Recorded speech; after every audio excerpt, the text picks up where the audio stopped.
నేటి పునీతులు పునీత హ్యూబర్టు గారు.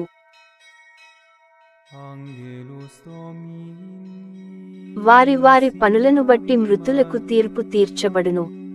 దివి నుండి దిగివచ్చుచున్న పవిత్ర నగరమగు నూతన యెరూషలేమును కాంచితిని. శుక్రవారం, నవంబర్ 29, 2024. మొదటి పఠనం దర్శన గ్రంథము 20వ అధ్యాయం 1 నుండి 4, 11 మరియు 21వ అధ్యాయం 1, 2 వచనాలు. దివి నుండి అవతరించుచున్న ఒక దేవదూతను నేను కనుగొంటిని. అతని చేతిలో అగాధపు తాళపు చెవియు ఒక బరువైన గొలుసును ఉండెను. పిమ్మట సింహాసనములను సింహాసనాసీనులగు వ్యక్తులను అట నేను చూచితిని. తీర్పు తీర్చు అధికారము వారికి ఇయ్యబడెను. యేసు విదిత మొనర్చిన సత్యమును దేవుని వాక్కును ప్రకటించుటచే ఉరితీయబడిన వ్యక్తుల ఆత్మలను కూడా నేను అట చూచితిని. ఆ మృగమును గాని దాని విగ్రహమును గాని వారు పూజింపలేదు. ఆ మృగ చిహ్నమును కూడా వారు తమ నుదురులపై గాని చేతులపై గాని వేయించుకొనలేదు. వారు క్రీస్తుతో పాటు ప్రభువులుగా 1000 సంవత్సరముల పాటు పాలించిరి. అప్పుడు ఒక గొప్ప తెల్లని సింహాసనమును దానిపై ఆసీనుడైన ఒక వ్యక్తిని నేను కనుగొంటిని.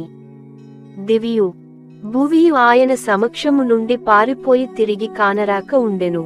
పిన్నలును పెద్దలను అగు మృతులందరును తారతమ్యము లేకుండా ఆయన సింహాసనము ఎదుట నిలిచియుండుట అప్పుడు నేను గమనించితిని. గ్రంథములు విప్పబడెను. అంత సజీవుల గ్రంథము తెరువబడెను. గ్రంథములలో వ్రాయబడినట్లుగా వారి వారి పనులను బట్టి మృతులకు తీర్పు తీర్చబడును. అంత సముద్రము తన మృతులను వదిలివేసెను. మృత్యువును మృత్యులోకమును కూడా తమయందున్న మృతులను విడుదల చేసెను. అందరికి వారి వారి పనులను బట్టియే తీర్పు చెప్పబడెను. అంతట మృత్యువును మృత్యులోకమును అగ్నిగుండములోనికి నెట్టబడిరి. ఈ అగ్నిగుండమే ద్వితీయ మృత్యువు. జీవగ్రంథమున ఎవరి పేర్లు వ్రాయబడలేదో వారందరూ అగ్నిగుండమున త్రోయబడిరి.